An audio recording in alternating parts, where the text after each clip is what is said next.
I think it would take white people saying we need to change the Constitution. I think it would take white people saying this comfort that I've enjoyed for all these generations, it is at the expense of other human beings. Yes. And I want to change it.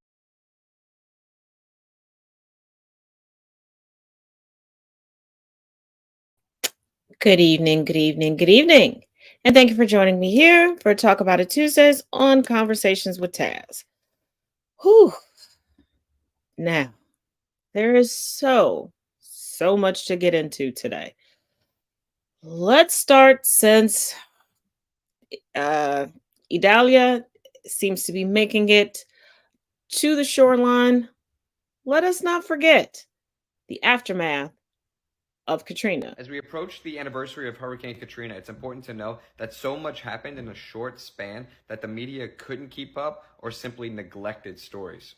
Here are 13 astounding facts about Katrina that you should know. 6,500 inmates in the Orleans Parish Prison weren't evacuated. As the first floor cells started to flood, the guards left the prisoners. There are no official reports on inmate deaths. However, Human Rights Watch compared a pre-Katrina list of inmates to a post-Katrina list and found 517 were unaccounted for. A bus station was turned into a prison where mostly black and brown people, including Muslims suspected of being terrorists, were mass arrested. They slept on concrete, were denied phone calls and legal counsel, and forced to plead guilty. On Danziger Bridge, police shot and killed unarmed black people in the back, including one with a mental disability. The officers involved have since been released from prison. The Department of Homeland Security hired Blackwater mercenaries to patrol streets with assault rifles and body armor instead of assisting with relief efforts. When thousands of people tried to cross the Mississippi River to reach dry land, they were turned away by the police from Gretna, a predominantly white town, who shot over their heads and used helicopters to intimidate. After the levees broke, thousands were stranded on rooftops and in attics in St. Bernard Parish. The U.S. response was non-existent. The Royal Canadian Mounties arrived first to launch rescue efforts. 32 residents drowned at St. Rita's nursing home because they weren't evacuated. Mexico assisted by sending a mobile surgical unit and over 450 tons of food, water, diapers, and medical supplies. And Mexican Marines conducted relief work. Immigrants poured in from Mexico and Central America to rebuild the region in the heat for low wages. New Orleans built this monument to honor them. Cuba was the first country to offer aid and pledged to send 1,586 doctors and 26 tons of medicine. Cuba offered to donate money raised from their World Baseball Classic to ensure the U.S. embargo was not violated. Venezuela offered $5 million in aid and 1 million barrels of oil. And Iran offered 20 million barrels of oil. The U.S. rejected all of it. Katrina launched one of the country's largest oil spills in U.S. history, releasing over 8 million gallons of oil, almost as many gallons as the 1989 Exxon Valdez disaster. Many were not compensated for this damage. FEMA trailers were contaminated with formaldehyde at levels 4 to 11 times higher than average. Survivors still suffer from these effects. Katrina was a man-made disaster as the Mississippi River didn't even flood. In 1965, the Army Corps of Engineers built the Mississippi River Gulf Outlet for oil shipping purposes. Outlet channeled the storm surge and led to the breaches of the levees that were neglected for years. Overall, governments failed and corporations exploited while others sacrificed their time and resources to help. When systems fail by design, it's up to the people to unite. Don't let this history get erased. And did you know this history?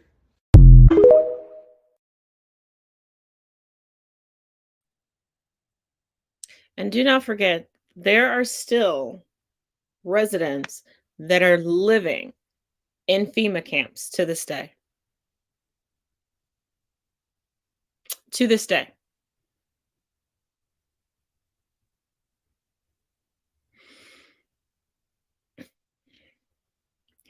Now, there's a great deal to update regarding Trump's legal woes, and I've got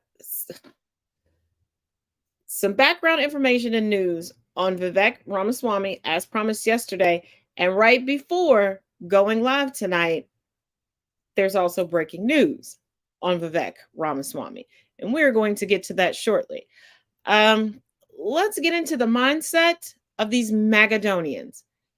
Who shall get comfortable? I'll see you in 2 and 2, and then we'll break down these legal updates. Hey guys, Max here, and failed Georgia gubernatorial candidate Candace Taylor has a message for Fulton County DA Fonnie Willis. Drop all charges against Donald Trump, or Republicans will get their guns. This is treason. This is a hijacking of our country. This is war. And I hope and pray it gets resolved before we use guns. I really do. I do not want to see bloodshed in America. But we're at war right now, a war for our freedom. Freedom of speech was just trampled on in Georgia. We had that DA in Fulton County that just filed 19 people indictments. And that isn't the only thing Taylor's promising, because she says if any of the trials against Donald Trump lead to a conviction, Republicans will have no choice but to engage in all-out war against the United States. If something does not give and the people do not take back control and get these crooked people out, we will be in a very bad war. We're at war now. Yeah, Candace, that's called treason, and the South tried it once before. It didn't end well then. It won't end well now.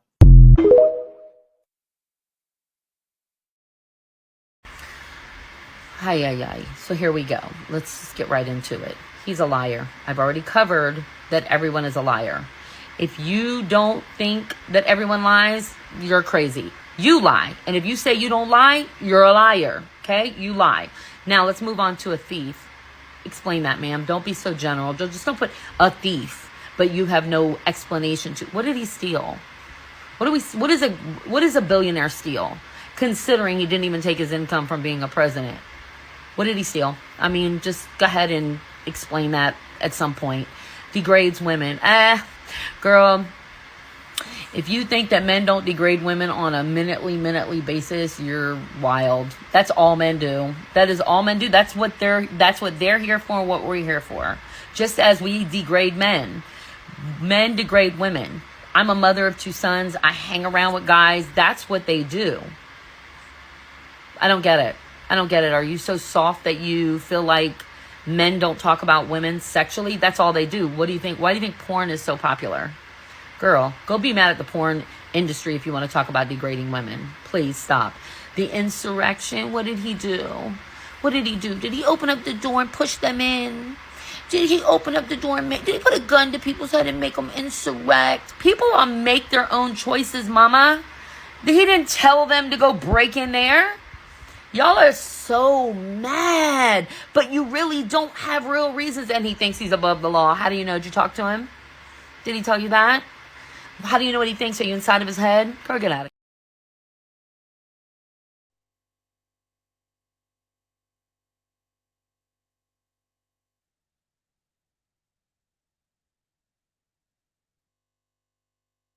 I'm finding it.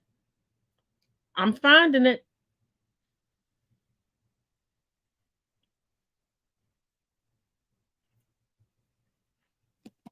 I think I found it. By her logic, my sons, my daddy, my brothers, my male cousins, all of my male friends, and my male presenting friends must be broken. I don't think she knows what the word degrade means. That's what we're here for. Everybody lies. What did he steal?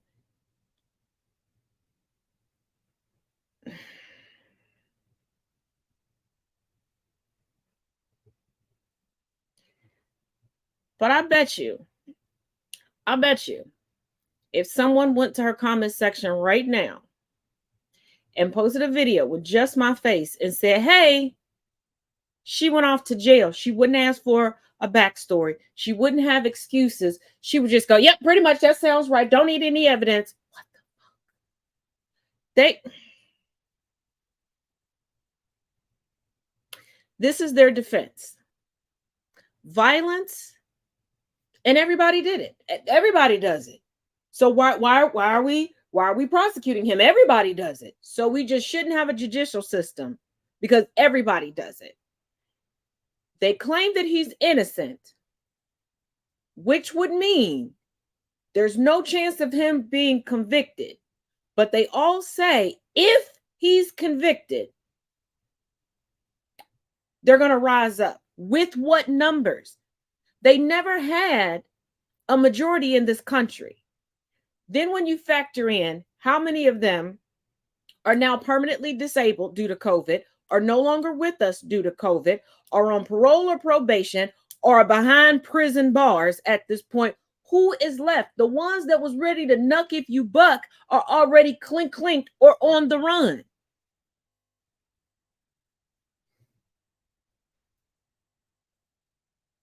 Like one of his major, I train all the time to go to war for Trump. I can't wait for Civil War 2.0 will not get out of prison until 2035. He will be a smooth 71.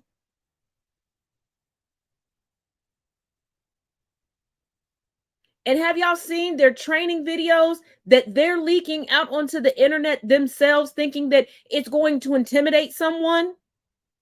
They can't even march in step together.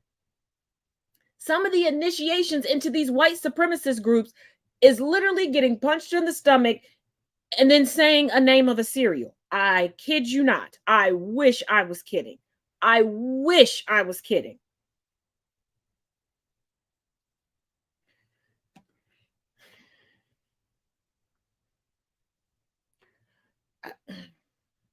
I don't think she knows what words mean. I don't. And because I had a little time on my hand, and I really have to start learning how to fight the urge to go down rabbit holes. I'm working on that, y'all. I'm working on that. Okay. The ancestors are working with me. A little slowly though. Y'all can pick up the pace though. There was one particular woman who stitched her video and broke it down for her step by step. Her response was, nice filter. So the woman was like, I don't have a filter on, just a little bit of makeup coming from work. Not a big deal. Like, that is your rebuttal to me giving you facts. Then this dimwit, yes, I mean dimwit, goes, those who get it. Girl, if you're going to reach into the bag of AAVE, use it properly. And who's supposed to get what? You had like,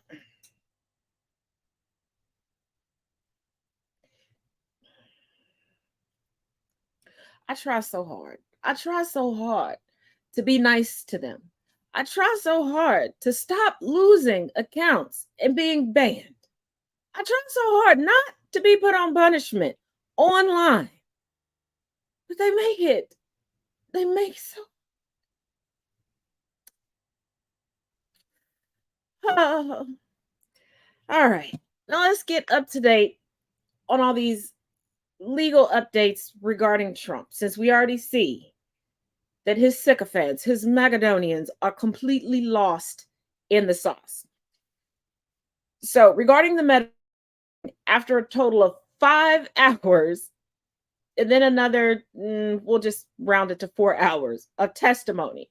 Because remember, I told y'all at the very beginning, before the hearing started last week, that nobody can prove the motion that Meadows had his attorneys put forward but him, because he's claiming that his case should be moved to federal court and then eventually dismissed, and he should be afforded immunity because of his specific job title and his specific job duties. Therefore, he's the only one that can say that he's the only one that can defend himself. He can't just plead the fifth and just sit in the galley. He can't. But the judge is asking for additional evidence because in all of his testimony, and then with Raffensperger coming in, the judge is like, this is still not telling me that I should grant the move to federal court. And you're not giving us anything for the prosecution to even want to offer you even a smidgen of immunity. But the story of the hour is centered around Rudy Giuliani. Now, this could truly tank Trump. This could give a slam dunk on top of all the other evidence that we don't yet know about. So Jack Smith's team has been questioning witnesses regarding Giuliani's excessive drinking post-election. Now, it's important that it's the post-election drinking because this is when, by everyone's account, Giuliani was giving the most legal advice to Trump. remember, Trump has been hinting around as if this is going to be a part of his defense in the DOJ case that, hey, I can't be guilty. I had legal counsel. Legal counsel told me to do this. But wait, there's more. Aren't there always more? So they want to know if he was intoxicated while advising Trump on legal matters. Did Trump gossip and or joke about Rudy's level of intoxication post-election? Was Trump warned about the excessive drinking post-election? And prosecutors could argue the following, and this is a direct quote: Trump behaved with willful recklessness in his attempts to nullify the 2020 election by relying heavily on a lawyer he believed to be working while inebriated. If it can be proved that Trump knew that Giuliani was under the influence, Trump never wanted legal advice. This would completely tank that portion of his defense to blame counsel. The January 6th committee also questioned people about Rudy Giuliani's excessive drinking. And it appears like this information came out during the committee hearings. That hasn't been confirmed yet, but that seems to be where the origin was, where I don't think anybody outside of the inner circle knew. And let's not forget the lawsuit of the apprentice assistant that basically worked for free and allowed herself to be sexually harassed, that's now suing Rudy Giuliani. She has a whole laptop full of stuff. Now, there's another caveat regarding Trump's plausible defense of legal counsel told me to do it.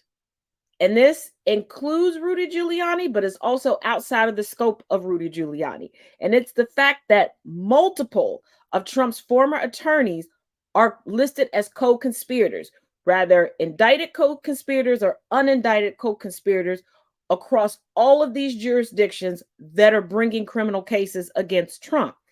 There is no defense. There is no such thing as advice of co-conspirators legally. So it's not looking like it was legal advice that was given. It's looking like they were just trying to help each other not go to jail. Now, if you remember last night, and if you want more on that, there is a great article in Rolling Stone regarding Rudy Giuliani and him practicing the law while intoxicated, while inebriated. And remember yesterday we talked about Mr. Harrison Floyd. And not on here, but on TikTok, I showed where he had a crowdsourcing thing going. And remember, this is key as I give you this update. Remember, we watched his appearance in court. He stated he had no legal representation. He was not able to get a public defender. He did not have the money for it. There was a whole breakdown, everything. This is important. Now, it's looking like he will remain in jail until at least Thursday. He may be released Thursday. May be released. He's currently not employed. And it's speculation as to, I know everybody's saying that he was the founder of Black Voices for Trump, but there's some speculation and there's some scuttlebutt going around that was actually his job. Like he was being paid for it. Kind of like how Diamond and Silk were being paid to go to the Trump rallies.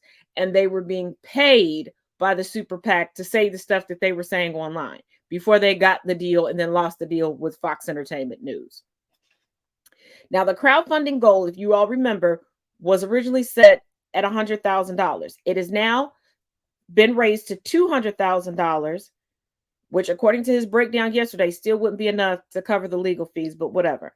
And it has currently, people done pushed through for him. I guess the MAGAs were pissed that everybody was talking about it and making fun of him, but it has so far raised close to $250,000. Now remember, when he testified in court and we watched the video with our own eyes, we heard it with our own ears. Guess who created the crowdsourcing account for him? A law firm. A law firm claiming to be defending him. But he was in court unrepresented. And they said they had to increase the amount from 100,000 to 200,000. Remember, his bond is set at 100,000 because there was no bond agreement. There was no negotiation because he didn't have legal representation before he turned himself in. And their current defense, as well as the biggest talking point right now with amongst the Macedonians, is that the reason why he's not being released is because he's Black. Now, let's not forget the former PR person for Kanye West and R. Kelly. Let's not forget that this woman also worked with R. Kelly. Everybody don't want to talk about the She attached herself to R. Kelly. We're going to attach that name to her forevermore.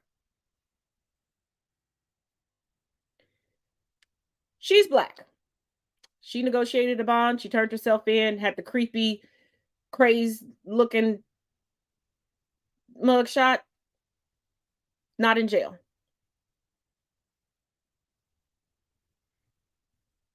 But the GOP, especially the Macedonians, respect Black people so much, right?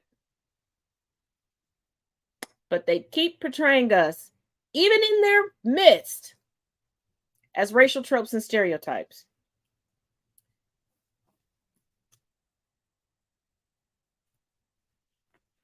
And the saddest part about it, just like the person who's fervently proven my point with video after video after video on TikTok, when they were like, there's an increase for Black people supporting Trump. I said, no, it's the same tokens. 3 videos so far of the creators on TikTok, Facebook, Twitter. Yes, still calling it Twitter. That's what is it. When Elon Musk can respect everybody's pronouns, I will respect the name change of Twitter. Sometimes the best protests are small protests, but I digress. We know those handful of creators that look just like me, that get up and grift for the GOP. It's the same batch. It's showed a video of them coming out of a meeting with Trump, showed videos of them from their social media pages, showed Candace Owens. Baby, that's the same tokens. There's no new support. Just like the people who are part of Blacks for Trump. Take a look. Take a look, because I'm gonna have to go find it again. One thing I can't stand is buffoonery and chicanery, and particularly from Black men. Particularly this Black man and the shenanigans. Black men like this for decades. Make up charges and put on. So I know Trump is innocent. Why do you have the shirt on? I support Trump against this corrupt, two-tiered justice system. You could do that if That's you want. That's why I'm here to show my support as a Black man for Trump. And I'm wearing my shirt, Niggas for Trump 2024, and I mean that.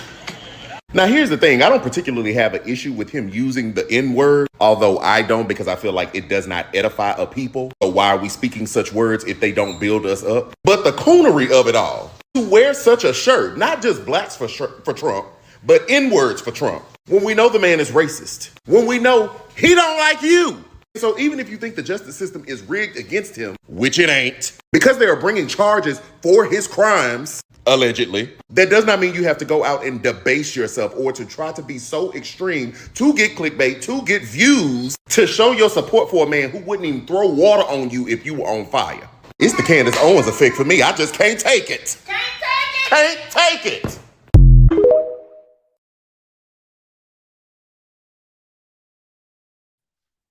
And the constant grasping to try to equate Donald Trump to Black men is astounding. Are there times, many times throughout history and today, that Black men are forced into jail and prisons? Yes. Yes. We covered a story yesterday where the FBI had to come in and raid 3 different police departments, and there were mass arrests because of racism. And people are now calling for all of those cases involving those officers to be reviewed. But to equate that to Donald John Trump, that not only has the privilege of being white, but has the privilege of perceived wealth, Now, expanding upon perceived wealth, let's dig into Vivek Ramaswamy. Now, for a while, I was like, why does he look familiar? Why does he look familiar? Oh, it's because he grew up in Cincinnati, Ohio. He is the product of Indian immigrants. He worshiped in Dayton, Ohio. He went to St. Xavier High School. Nice little hoity-toity private parochial school. Word on the street from people in Cincinnati who still remember him. And it's kind of like when Omarosa popped up on Apprentice and decided to change her backstory, forgetting that news outlets in the greater Cincinnati area always keep tabs of who's lived there, who's been raised there, who grew up there, and they love to run little stories, and they love to dig up that friend from second grade you forgot about. You know, in instances like that, it helps to have a little friend on one of the biggest news stations there. Ramaswamy, he went about that life. He thought he was an aspiring rapper. He had mildly liberal views out in public. But then there began to be a shift. Not so much while he was in Harvard, getting his undergraduate in biology. No. Now, since COVID lockdown, between Hulu and Netflix, there have been a lot of exposés, specifically on scamming/grifting white women. Ramaswamy seems to have been flying kind of under the radar using their same grift. Let me break it down. Now, it appears that he is running to avoid a lawsuit regarding a pump and dump of an Alzheimer's medication. We're going to get more into that in just a little bit. His net worth is just below the threshold of him being considered a billionaire. He has zero experience in public service. And before 2020, he had no prevalent political ideologies. He was not staunch this, he was not staunch that. Now let's get into his career. He started as a hedge fund manager at QVT, where he started amassing his millions. He rolled that over in 2014 to create a biotech company by the name of Roivant, Roivant. This company claimed to have a strategy for finding drugs to develop. Now, Ramaswamy developed, tell me if this sounds familiar to you, a habit of inflating success of the company to the public and investors, but still cashing out regardless of the actual profitability of the company.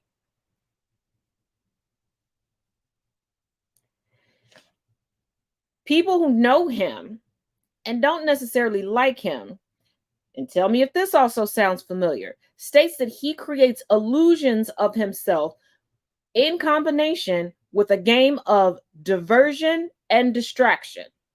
That last part is a direct quote. And keep in mind, he's 38. He graduated from Harvard, like I said, with a degree in biology in 2007. Now, hold on, let me pull this up again.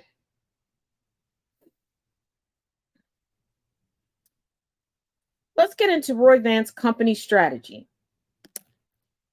And you'll see why Ramaswamy is following the Trump playbook and bootlicking and suckling at the teat of Trump so much, and why just out of presumably nowhere, he jumped into the political game. Although every time he opens his mouth, we can tell that has no idea what he's doing. He sounds like a toddler telling somebody what he wants to be when he grows up. Roivant's strategy was to cheaply buy the rights to potential drugs that big pharma companies like Pfizer, Merck, and GSK had shelved for various reasons and take them through clinical trials all the way to market. To keep the cheap initial price, the company promised the major pharma companies a cut of any future profits. Of course, the strategy raised some eyebrows. I know I run the risk of looking like a fool 2 or 3 years from now, but this sounds like some people are being bamboozled, said MIT Sloan School of Management professor Pierre Azoulay, and this is what he told a health publication by the name of Stat in 2016. At the time, the biotech industry was in the midst of a wave of huge investments, some of which went to companies with significant hype whose research ended up not panning out, yielding no viable medicines. Remember the young lady that's in prison now that was trying to sell to predominantly Walgreens, that a little finger prick and a little machine could tell everybody everything about their health. This is during the same time. Now you see why I'm connecting those grifts?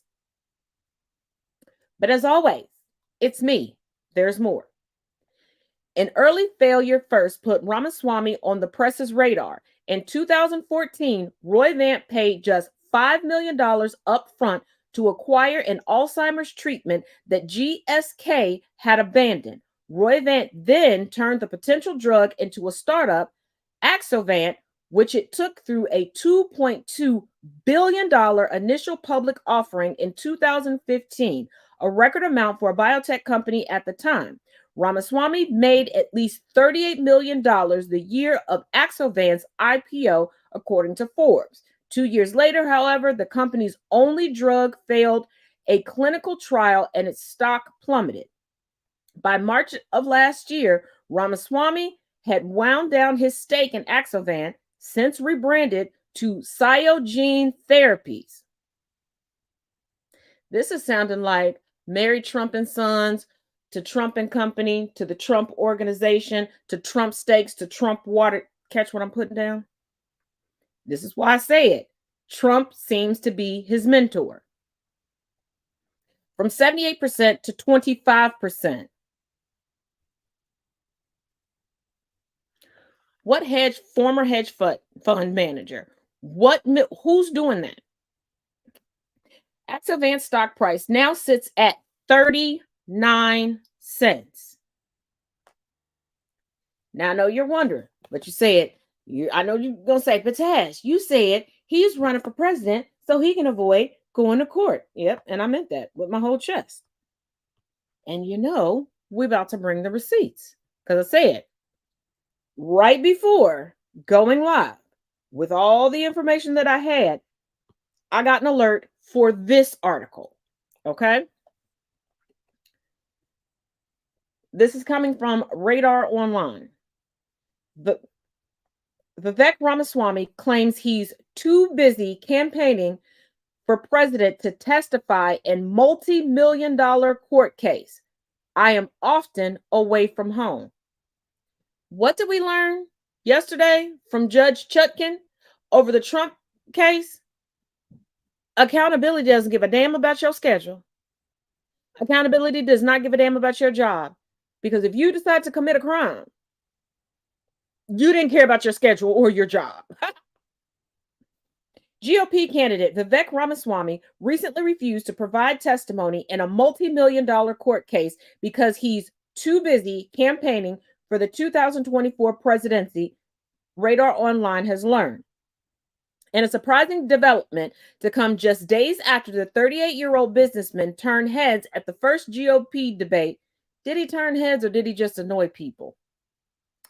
On Wednesday night, Ramaswamy reportedly claimed that his busy campaign schedule prevents him from finding time to testify.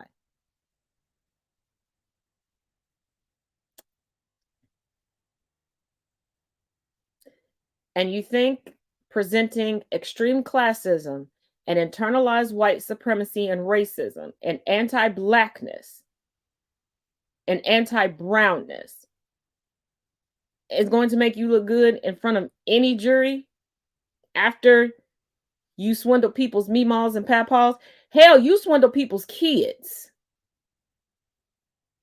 Because a lot of people don't realize there are children that suffer from Alzheimer's. It's not just an old people disease.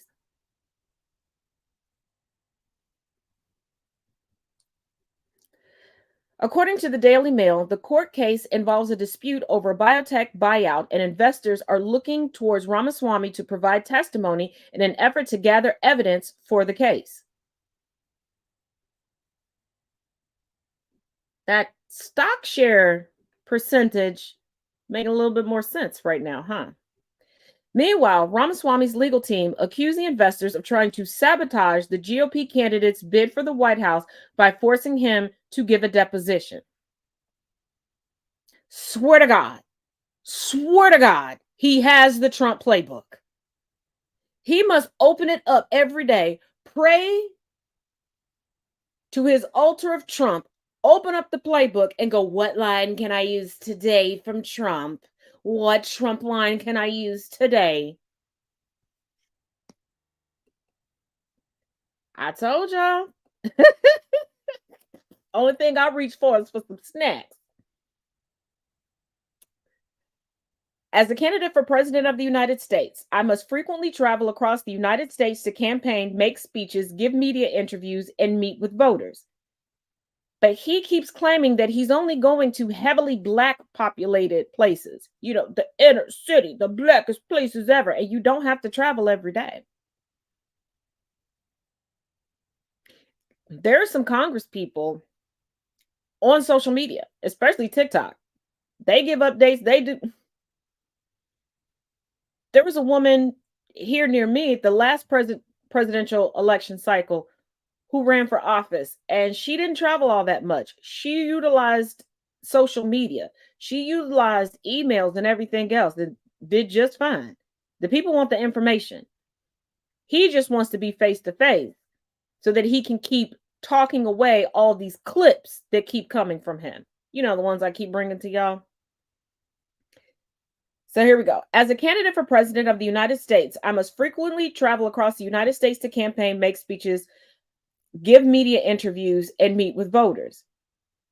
Bruh, all of your media interviews thus far have been virtual. You haven't really been in anybody's studio. You could have given that interview from home. You could have given that interview from the middle of the road, but okay. What do I expect from a man who wants us to act like our ears don't hear what our ears hear? Ramaswamy wrote in papers filed in federal court in Ohio's Southern District on July 27th, according to the Daily Mail. That'll be Hamilton County, y'all. That'll be Hamilton County, Ohio. And if it does go to court, baby, I'll take that little drive. It'll be less than an hour. I will cross the blow-up bridge. Yes, I will. Yes, I will. I will dust off every last one of my suits. Consequently, I am often away from home, he continued. And when I am home, it is often not until late in the evening after a full campaign day. If Ron DeSantis can sign jacked up, remove bodily autonomy from women, wage war on the trans community, etc. bills in the wee hours of the morning, baby, you could take a few minutes to give a deposition. Even Trump has given depositions. And he old as Methuselah with the IQ of a Mr. Potato Head that's been melted.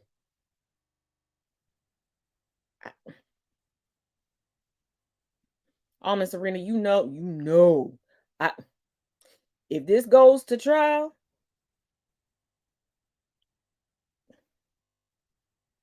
I will be all up in that courtroom. I'll even play nice and see if Vivek would talk to me. Y'all think he would talk to me? Maybe if I put on that suit with the pencil skirt. With the low cut shirt. Y'all think it? Yeah, I think he'll talk to me then. The Ohio court order for Ramaswamy's testimony is reportedly related to a court case being heard in Bermuda involving one of his companies, Alpine Partners. Of course, there's something offshore. Investors in Alpine Partners claim that they were shortchanged in a merger deal and are seeking evidence from Ramaswamy regarding the price they paid for one of his companies. Ramaswamy, it should be noted, is not personally liable for any damages. Remember, just a few minutes ago, he keeps rebranding and he reduced his stake in it. And you want to know what a heavily egregious part is. And this is why I give him a little bit more credit than Trump. One of his bosses from QVT, he put on the board of Roivant. He put on the board of Roivant. Now, I am all for sticking it to the man, especially if you had a horrible boss. Okay, I had a horrible boss once. Like, actually, my last boss before I started my company was a bitch. Okay, I didn't even have to stick it to her. I was so gleeful when I found out that she had to shut down her company and go back to the company she left, and her former assistant was then her boss. Okay, your girl was doing a happy dance. I can't twerk, but y'all know, in my mind, I was twerking it. I was busting it down. Okay, but that's messed up. That is messed up. The person who gave you a chance, pretty much fresh out of college. Because let's go to the handy dandy notes. Okay.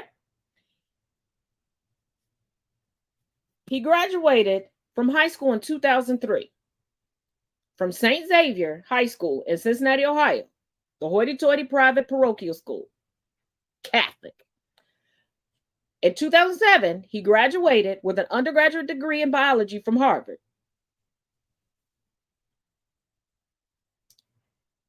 He pretty much immediately went on to be why do I keep saying hedge fund manager at QVT. Then in 2014, he started Roivant and turned around and looked to the co-founder of QVT and was like, hey, you want to come over here and be on the board? Then started lying to investors, changing the names, all sorts of stuff. Then cashed out what he could cash out, decreased his stake in the company, dipped out.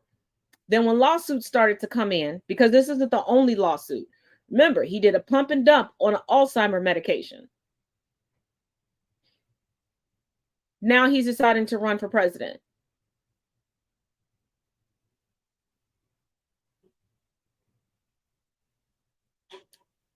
And keep in mind, every time he talks, he sounds like if you asked a 2-year-old what they want to be when they grow up.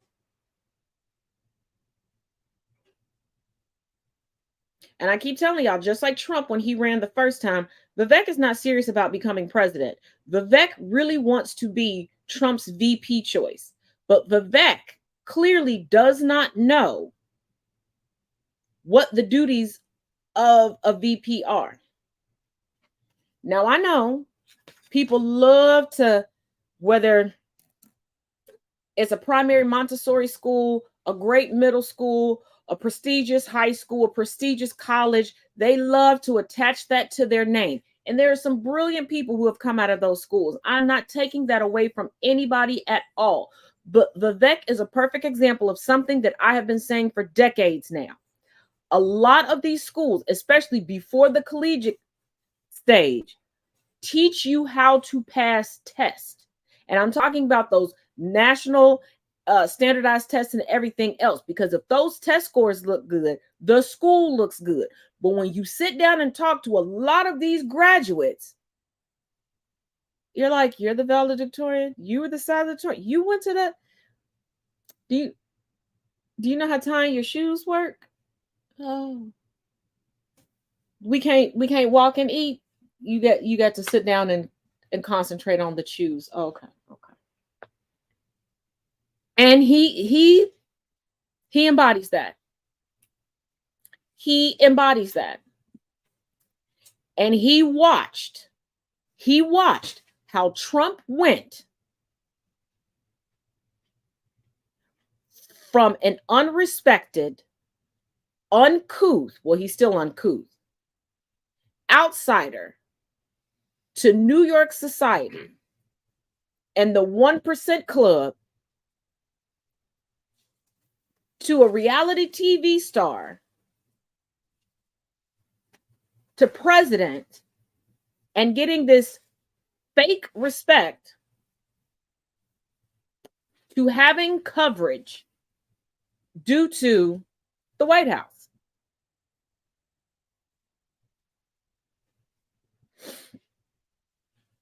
And that's what he wants. He wants coverage from accountability. So he's going to utilize what's the most profitable thing ever, every decade, every generation? Anti-Blackness. That's why he is trying to politicize the mass shooting from over the weekend.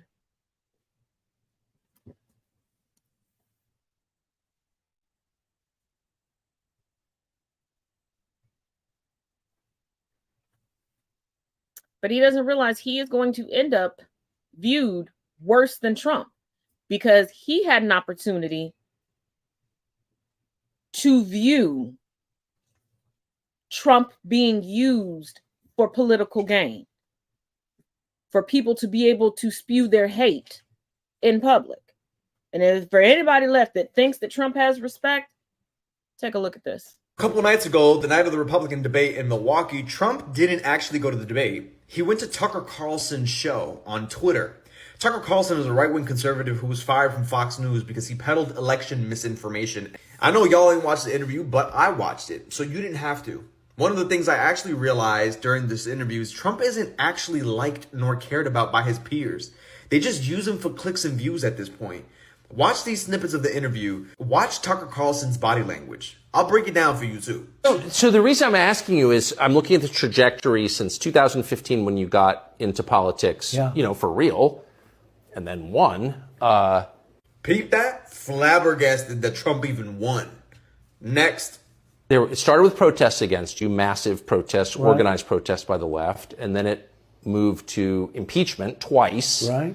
And now indictment. I mean, the next stage is violence. Are you worried that they're going to try and kill you? Why wouldn't they try and kill you, honestly? Trying to kill you, right?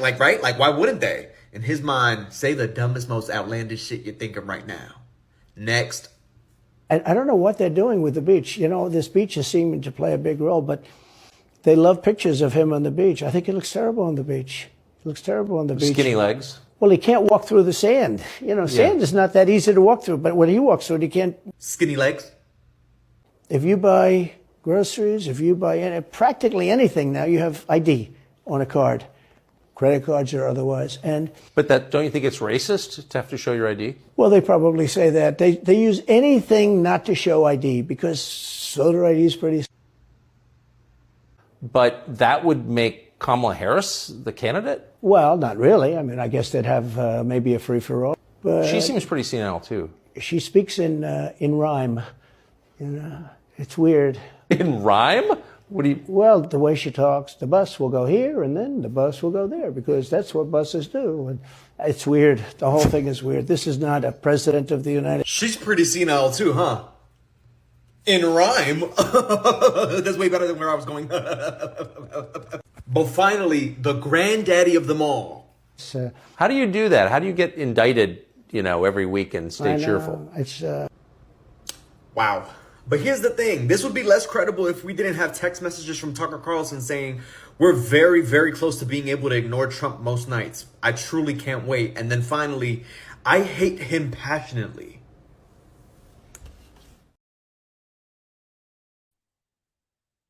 Keep in mind, while on Fox, Tucker Carlson had the greatest ratings because Tucker Carlson didn't rely on facts. He was busted in 4K multiple times saying that he lies, and he knows that he's lying. He believes in conspiracy theories, and he just spewed out what Mom and Pa Kettle thought on their couch.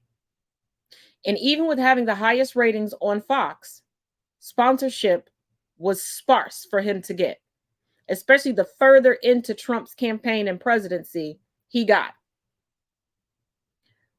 When Tucker was fired, because of the election fraud cases that are still ongoing. People are still being sued over this by the voting machine companies. No other network picked him up.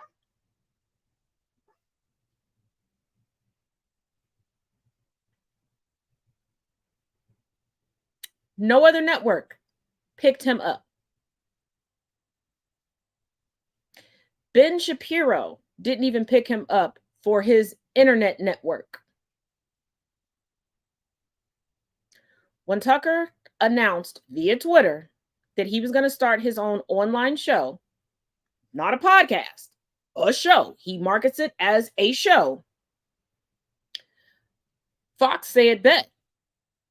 We gave you that in-home studio for COVID. It's a direct mock-up of the official studio when he had to go into work. You know, when he was telling everybody vaccinations were bad, COVID wasn't a real thing. They were all working remotely. Remember, Fox sent people to go and take everything out. And they even destroyed the remodel that they did in his home. Like, you're not going to benefit from any of this.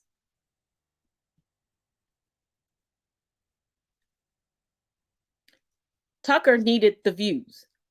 Tucker needed to show that he's still in the mix, even though he's not associated with a network anymore. That he still has connections, that he can still hobnob, that he can still get the exclusives. Now, I will say, Tucker dropped the ball on this. Because as much as I hate Trump, if I was granted an exclusive with Trump on the night that the GOP was doing something, especially something as grand as their first official debate, just like we did here on this podcast, I would have sat it down and got Trump's reactions. I would have asked Trump those same questions. I would have asked Trump about his court cases and how he's juggling his schedule with the court cases and his campaigning obligations that he had already agreed to.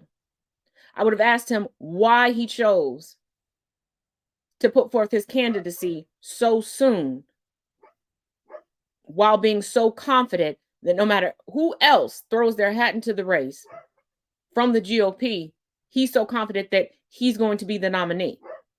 He could have thrown his hat in a race the day before the campaign let him tell it, and he would win the candidacy.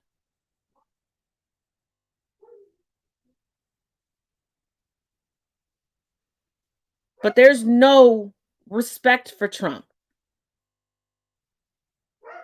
They just needed Trump to do the things that they've wanted to do for years, but don't want to take the fall for. But they forgot. Trump can't keep anything to himself. Trump is like that guy who didn't get his first date till he was 35. So now he has to tell you the nitty-gritty details of every encounter he has with every woman. If a woman brushes up against him, he has to exaggerate it and elaborate on it and make it seem like it's the greatest thing ever, because he has to constantly prove to you that he is that guy, that he is the prize. And the biggest question I would have asked Trump, outside of one court appearance, where's your family? Where's your precious Melania? Where's Barron? Well, he don't give a shit about Barron or Tiffany. Where is Ivanka?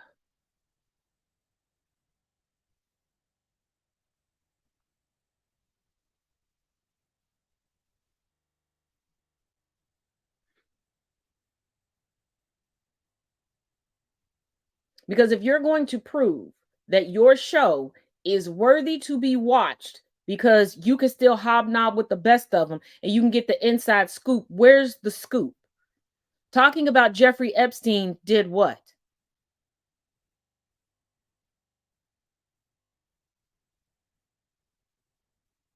And sitting there sounding like two second graders on the playground, talking about the fifth grader that they don't like, did what?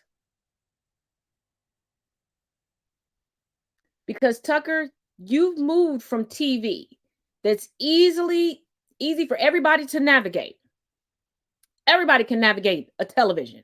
All of us have been working with TVs at this point for virtually all of our lives. I'm saying virtually because there are some people that are alive that went from radio to TV.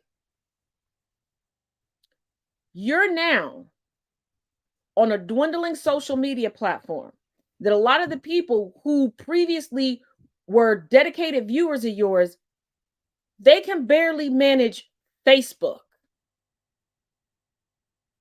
There were reporters stating on air that they couldn't find the interview with Tucker and Trump, that they couldn't really find Tucker's show.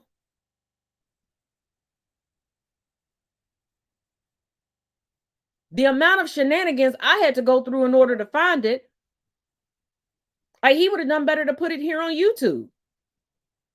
Because it's not like you have playlists, so anytime he tweets, retweets it further down. You can't.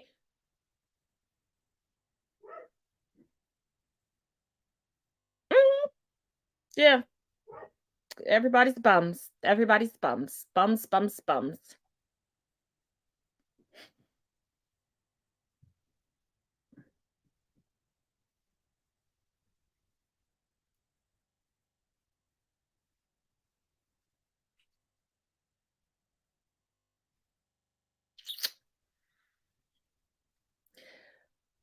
As always, thank you for joining me here on Talk About It Tuesdays for Conversations with Taz. As always, make sure you check out the links in the description of this video. And keep in mind, given that it is Tuesday, the audio podcast, Taztastic Tuesdays, is up. The link is in the description of this video. And yes, it's audio only, and I try to keep it to 5 minutes or less. But for everybody that keeps wondering why folks say ACAB and why we say defund the police, as if the police have, I'm going to keep saying this until it gets through people's head. The police have been defunded before. That's why you have EMTs and paramedics.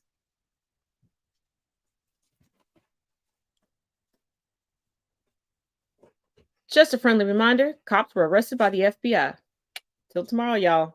As always, each one teach one, each one reach one. 9 Bay Area cops were just raided and arrested by the FBI on federal charges for being corrupt, and no one is talking about it. Let's talk about it. For 18 months, the FBI has been investigating Pittsburgh and Antioch police for an alleged criminal network between the two police departments. Last week, 7 of the 9 appeared in court for their arraignments, and their charges were insane. The charges included conspiring to distribute narcotics, altering and falsifying records of a federal investigation, frauding money from the police department, and so much more. This doesn't include the dozens of Antioch police officers who had their phones confiscated and were found to have multiple racist and homophobic texts being sent to each other. Oh, the text also suggested to inflict violence on homeless people as well, as if it doesn't get any better. Now, we're just going to have to see what happens and continue to follow this case, but I am not surprised. I'm not surprised. But I'm curious, what do you think? Leave a comment down below.